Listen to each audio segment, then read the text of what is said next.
Είναι η εποχή των μεγαλοπρεπών ναών και της επίδειξης πλούτου από πλευράς Εκκλησίας. Όχι και ουδέποτε ήταν. Βέβαια πάντα και ο ίδιος ο Χριστός, όταν ο Ιούδας είδε μια γυναίκα να πλένει τα πόδια του Χριστού με μύρον πολύτιμων, του είπε μπορούσε αυτόν το μύρον να πουληθεί και να δοθεί στους φτωχούς. Και ο Χριστός απέρριψε εκείνη την πρόταση, λέγοντας ότι, θέλοντας να πει ότι ό,τι κάνει κάποιος για το Θεό δεν είναι σπατάλη. Είναι ένδειξη της αγάπης του και τι νιώθει για το Θεό και την ευγνωμοσύνη του προς Αυτόν. Θα μπορούσε ο άνθρωπος να δώσει και για τους φτωχούς και να δώσει και για το Θεό. Πάντα επομένως προσφέρουμε εκείνον το οποίο πρέπει και στο Θεό και στους ανθρώπους. Το ότι κάνουμε μεγαλύτερους ναούς σήμερα είναι γιατί έχουμε τα μέσα της τεχνολογίας, τα μεγάφωνα παραδείγματος χάρη, για να εξυπηρετούν περισσότερον κόσμο. Ναι. Αν δεν είχαμε τα μεγάφωνα και κάναμε μικρούς ναούς, θα θέλαμε περισσότερων προσωπικών, περισσότερο το ένα το άλλο. Είναι ανάγκη να πορευόμαστε και με την τεχνολογία και σε αυτές τις Χρειαζόμαστε περισσότερους ναούς. Βλέπουμε διαρκώς να ανεγείρονται νέοι ναοί. Χρειαζόμαστε γιατί είναι για τις ανάγκες μιας περιοχής που χτίζεται ένας ναός. Παραδείγματος χάρη, κοιτάξτε εδώ στην κεντρική Λευκοσία, από την Άγιον Αντώνιο, εντός των τυχών Λευκοσία, μέχρι τον Άγιο Δημήτριο, Ακροπόλεως και τους Αγίους Ομολογητές, δεν έχουμε έναν ναό. Και είναι ανάγκη τώρα να χτιστεί ένα ναό στην περιοχή του Αγίου Σπυρίδωνα, του Παγιού Κημητηρίου. Ναι. Γιατί οι πολυκατοικίες έχουν πολύ κόσμο. Δεν είναι ένα σπίτι που έχει 2-3 άτομα. Ισχύει. Και επομένως, όπου χρειάζεται, εκεί χτίζουμε. Δεν γίνονται σπατάλοι, λέτε. Δεν υπάρχουν χρήματα για σπατάλη. Θέλω να μου πείτε ποιο είναι το χόμπι σας. Το χόμπι μου ήταν πάντα το διάβασμα. Και για να είμαι ειλικρινής, όταν διάβαζα για να δώσω εξετάσεις στη χημεία, το χόμπι μου ήταν να διαβάζω τα βιβλία της θεολογίας, να ξεφεύγω από εκείνη. Τώρα το αντίστροφο. Και όταν διάβαζα θεολογία για να δώσω εξετάσεις στη θεολογία, διάβαζα χημεία. Για να ξεφεύγεις από εκείνο το βούρδουλα των εξετάσεων. Και τώρα, όταν έχω καιρό, θέλω να διαβάζω. Ναι, διαβάζετε χημεία? Διαβάζω χημεία με την έννοια του περιβάλλοντος, χημεία περιβάλλοντος, χημεία στο τραπέζι σας λέει τα συστατικά των διαφόρων πραγμάτων. Δεν θα διαβάσω τους μηχανισμούς των εξισώσεων. Όχι, αλλά αντιλαμβάνεστε πλήρως την αλλαγή των καιρών με την κλιματική κρίση που είναι στις προτεραιότητες πλέον κάθε κυβέρνησης, κάθε... Είναι αυτά τα οποία είπαμε, τα κακά της τεχνολογίας που αναπτύσσεται υπέρμετρα και πρέπει ο άνθρωπος ως δημιουργηθής από τον Θεό για να είναι συμβασιλέας μαζί με τον Θεό στη χτίση, να τη θα σέβει κάποια πράγματα, να μην τα αφήνει ανεξελεκτά, αλλά να τα βάλει το μυαλό του πρώτα, να σκέφτεται και το καλό των επόμενων γενιών. Ποιο ήταν το δικό σας πρότυπο, μακαριότατε, στη ζωή? Έζησα σε μια ιερατική οικογένεια και επηρεάστηκα οπωσδήποτε από τον πατέρα μου, κάθε μέρα στην εκκλησία και πρωί και βράδυ, κάθε μέρα, όχι Κυριακή. Ναι. Ήταν καθημερινά. Και ζήσαμε μέσα σε εκείνον το θρησκευτικό πρότυπο και είχα εκείνον το πρότυπο. Ζήσαμε και κάτω από τη σκιά του Αρχιεπισκόπου Μακαρίου και μας επηρέαζε και εκείνος. Και θέλαμε στους εθνικούς αγώνες να τον ακολουθούμε. Μας εγωίτευε και ο αγώνας της ιόγα που ζήσαμε ως παιδιά, οι ήρωες μας. Ζήσαμε σε έναν περιβάλλον διαφορετικό, πραγματικών περιβάλλον και όχι εικονικών, στο οποίο ζουν κάποια παιδιά σήμερα. Αναγνωρίζετε κάποια λάθη του Μακαρίου που ενδεχομένως σήμερα θα θέλατε να αποφύγετε αν είχατε την ευκαιρία? Δεν υπάρχει άνθρωπος αλάθητος. Ναι. Θα έκαμε οπωσδήποτε και εκείνος λάθη. Δεν μπορώ τώρα να πω κάποια λάθη συγκεκριμένα, αλλά όλοι κάνουμε κάποια λάθη, γιατί όταν βρεθούμε στην πίεση κάποια στιγμή να πεις έναν ναι ή έναν όχι, θα πάρεις μια απόφαση, αλλά τα πράγματα ύστερα μπορεί να δείξουν ότι ήταν λαθασμένα. Πόσο εύκολο, ναι. Σήμερα... Πιστεύω ότι γενικά αυτά τα οποία λένε ότι αν δεχόμαστε το τάδε σχέδιο κλπ, θα ήταν καλύτερα. Το σχέδιο Ανάν. Ίσως και το σχέδιο Νάτσες. Ναι. Μα η Τουρκία τι ήθελε, να κάνει πάλι πόδι στην Κύπρο. Αν έρχονταν έστω στην Καρπασία, δεν θα έπαιρνε την Κύπρο αριστερά. Ποιος μπορεί να μας εγγυηθεί?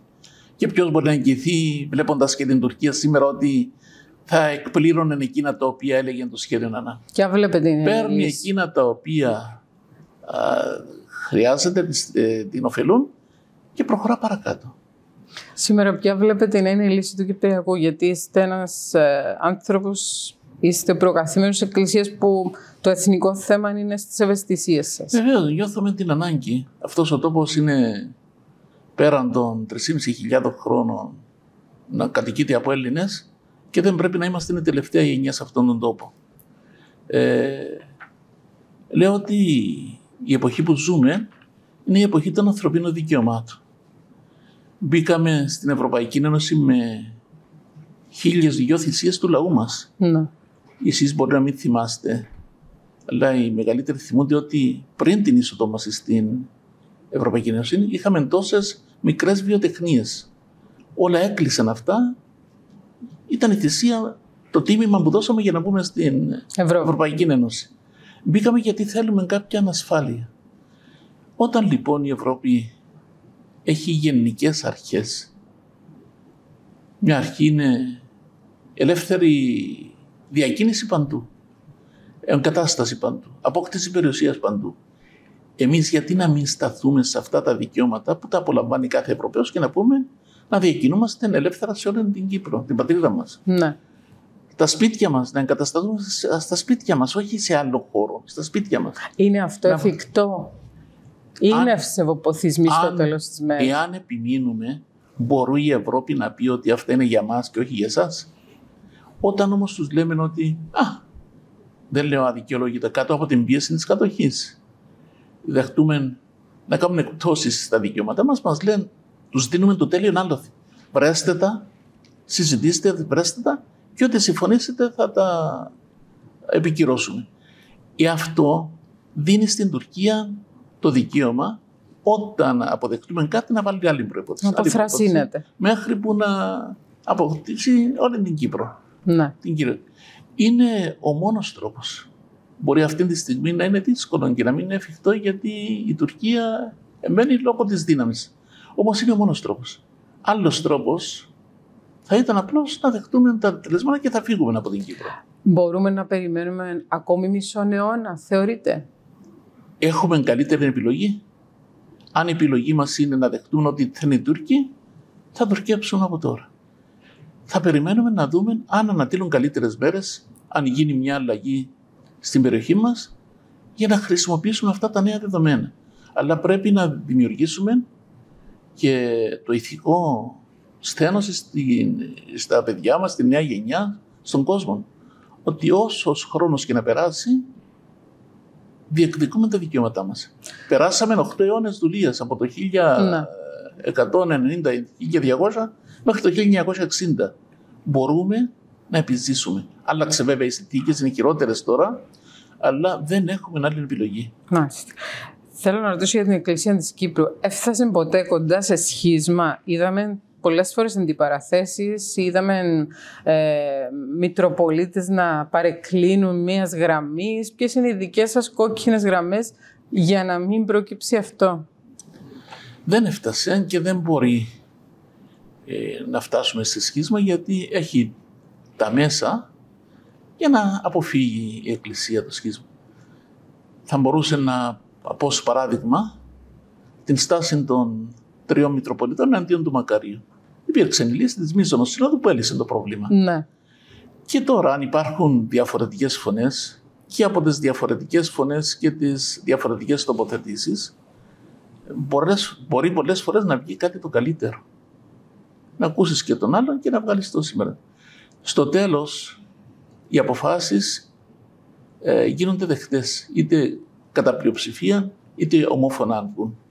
Επομένως, αν μη κακό, παρελπίδα, φτάσουμε σε μεγάλη κρίση, υπάρχουν τρόποι για να αποφευχθεί.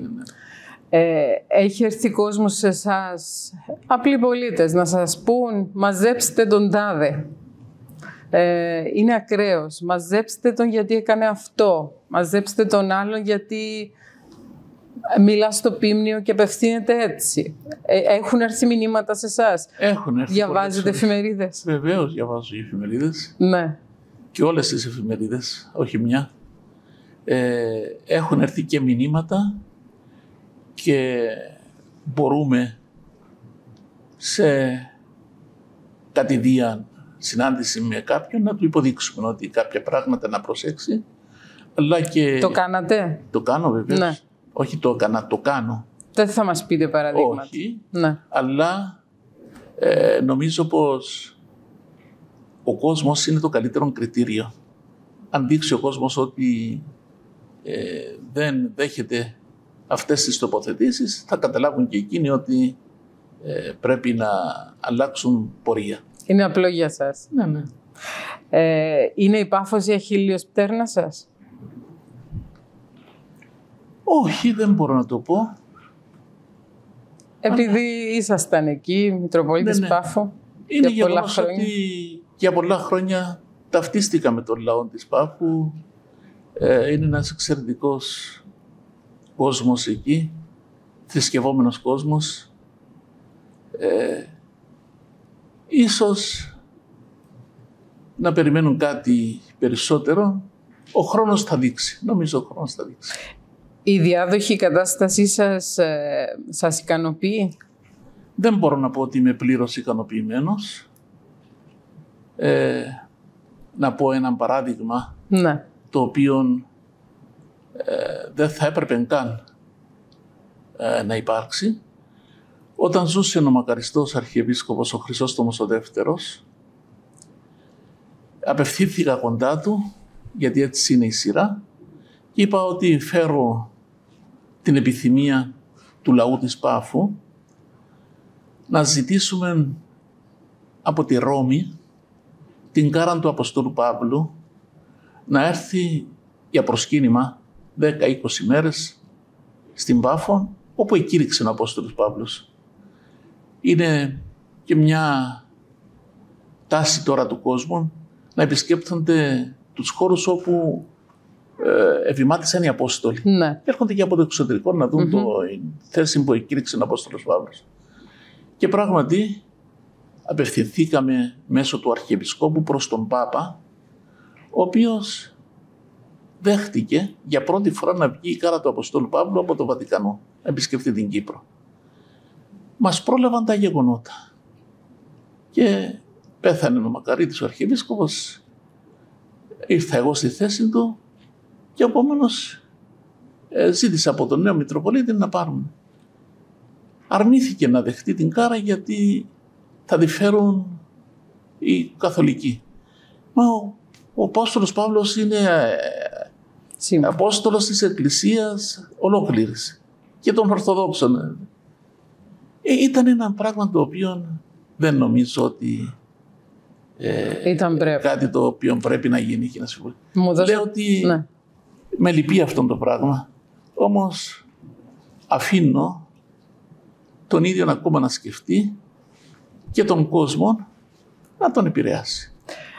Μου δώσετε ένα βήμα να ρωτήσω κάτι διαφορετικό. Πώς αντιδράτε κάθε φορά που ακούτε να ανακοινώνεται στο Πίμνιο, έρχεται η Αγία Παντόφλα του τάδε, έρχεται η Αγία Κάρα σεβαστή πάντα, αλλά έχουμε προχωρήσει, ναι. Έχουμε ξεφύγει λίγο από την ιεροσύνη και τα σύμβολα. Σας καταλαβαίνω απόλυτα. Ούτε είμαι υπέρ του να περιφέρονται τα ίδια τα λείψανα εδώ κάθε λίγο. Μάλιστα. Ούτε στην Πάφο έφερα λείψανα 2 φορές. Τα φέρεις μια φορά κάθε τόσο. Στηρίζεις και τον λαό. Το έκαμε και ο Αρχιεπίσκοπος Μακάριος φέροντας την κάρα του Αποστόλου Ανδρέα. Ναι. Αλλά δεν έδωσαν καμιά φορά τη δυνατότητα να απεριφέρονται λείψανα κάθε μέρα για εκμετάλλευση οικονομική του κόσμου. Είμαι αντίθετος. Ναι. Σε αυτό είμαι αντίθετος. Όταν λέτε η παντόφλα του τάδε, το οποίο παίρνει και σκοπτικά ο κόσμος, να ξέρετε ότι δεν είναι η παντόφλα που φορούσε ο τάδε Άγιος. Παίρνουν μια παντόφλα, την βάζουν πάνω στο λείψανο για να αγιαστεί. Ναι. Και παίρνουν ως θύμιο να πει. Είναι ορθό αυτό? Δεν είναι ορθό. Για μένα δεν είναι. Μάλιστα. Και ούτε θα το επιδιώξω αυτό. Να σέβομαι τον Άγιο. Η θρησκεία μας είναι πνευματική. Τα λείψανα είναι τιμιότερα λίθων πολυτελών. Έχουν τη χάρη των Αγίων, μυροβλίζουν, θαυματουργούν, αλλά δεν γίνονται αντικείμενο εκμετάλλευσης από εμάς. Ναι. Να πάμε στον τόπο που είναι να προσκυνήσουμε, κάποτε αν χρειαστεί να έρθουν για να μπορέσει και περισσότερο κόσμος να πάει, αλλά να μην γίνεται αυτόν το καθημερινό πήγαινε έλα. Μάλιστα, είναι λάθος λέτε. Είναι λάθος. Και συμφωνούμε. Συμφωνούμε βέβαια. Ποδόσφαιρο πάτε? Όχι. Παρακολουθείτε? Δεν μπορώ, όχι. Αυτή την απόλαυση δεν την έχω. Στερήθηκα. Θα θέλατε να ασχοληθείτε με κάτι καινούριο, έτσι, ως ένας μοντέρνος αρχιεπίσκοπος? Δεν είπα ότι είμαι μοντέρνος αρχιεπίσκοπος. Πώς θα χαρακτηρίζετε τον εαυτό σας? Άλλοι θα με χαρακτηρίσουν. Το να χαρακτηρίζει κάποιος τον εαυτό του είναι εγωιστικό και υποκειμενικό. Δεν είναι το αντίθετο του μοντέρνος είναι συντηρητικός? Είστε δεν νομίζω να είμαι συντηρητικός σε κάποια πράγματα. Σε κάποια, αν η αιμονή μας στις παραδόσεις και στα δόγματα μας και στις αρχές μας θεωρείται συντήρηση, είμαι συντηρητικός, αλλά δεν είναι αυτό το πράγμα νομίζω που είναι. Τώρα όταν άκουα ότι έχασε η ομάδα της Πάφου, λυπούμουν. Αλλά εντάξει. Θα χαρείτε να κερδίσει το πρωτάθλημα η ομάδα της Πάφου? Και της Πάφου και του χωριού μου θα χαρώ, αλλά δεν είπα ότι είμαι τόσο υπέρ του ποδοσφαίρου. Δεν ξέρω αν θέλετε να στείλετε κάποιον άλλο μήνυμα στον κόσμο εκεί έξω. Ο κόσμος περνά δύσκολα οικονομικά και είναι προτεραιότητα πολλές φορές. Έρχεται πάνω από τη θρησκεία, έρχεται πάνω από το εθνικό ζήτημα. Η οικονομική δυσπραγία δυστυχώς ασφικτεί τα νοικοκυριά και τους ανθρώπους. Είναι δύσκολο να συναντάς οικονομικά προβλήματα, γι' αυτό και στην Αγία Γραφή, στο βιβλίο των Παροιμιών υπάρχει μια μικρή προσευχή. Ο ιερός παροιμιαστής απευθύνεται στο Θεό και του λέει: Κύριε, πλούτον και παινίαν μη μη δώσ. Με μου δώσ' ούτε πολύ πλούτον ούτε πολύ φτώχεια. Χάρισε δε μη τα αναγκαία για τα αυτάρχη. Δώσ' μου εκείνα τα οποία χρειάζεται για να ζήσω. Ο πλούτος ο πολύς μπορεί να οδηγήσει σε ακραίες καταστάσεις, να απορρίψεις και τον Θεό και τον συνάνθρωπο σου και να κρυστείς τον εαυτό σου. Ναι. Αλλά και η πολύ φτώχεια μπορεί να σε κάνει να βλαστημίσεις τον Θεό, να απομακρυνθείς από Αυτόν, μη αντέχοντας να βλέπεις την οικογένειά σου, τα παιδιά σου να στερούνται. Υπάρχουν όμως και η μέριμνα, η κοινωνική μέριμνα της κυβέρνησης υπάρχει η Εκκλησία σήμερα που μπορεί όσον το δυνατόν και συμπαραστέκεται σε αυτούς τους ανθρώπους. Δεν θα έβαζα ως πρώτο μας μέλημα τη φτώχεια και την οικονομική δυσπραγία. Δεν πείνα κανένα σήμερα. Έχουμε κάτι να φάμε. Εκείνο το οποίο πρέπει να βάλουμε όλοι ως πρώτο μας μέλημα είναι την ευόδοση του εθνικού μας θέματος. Γιατί αλίμονο αν παραβλέψουμε αυτό το πράγμα και θα ζητούμε αύριο τόπον διαμονής. Οι Τούρκοι έχουν στόχο σταθερόν την κατάληψη και τουρκοποίηση ολόκληρης της Κύπρου. Από το 1920 με τη Μεγάλη Εθνοσυνέλευση της Άγκυρας έβαλαν στόχο ανάκτηση της Κύπρου και προχωρούν. Θα πρέπει να σταθούμε όσο δύσκολα και αν είναι τα οικονομικά μας, να σταθούμε στον τόπο μας, να δώσουμε και από το ειστέρημα μας για την αμυντική μας θωράκιση αποτρεπτικά, να κρατήσουμε τον Τούρκο μακριά και να περιμένουμε καλύτερες μέρες. Πρώτο μέλημα είναι η πατρίδα μας, γιατί πάει μαζί με τη θρησκεία μας. Ευχαριστούμε πολύ για αυτήν τη συνέντευξη. Και εγώ σας ευχαριστώ πολύ.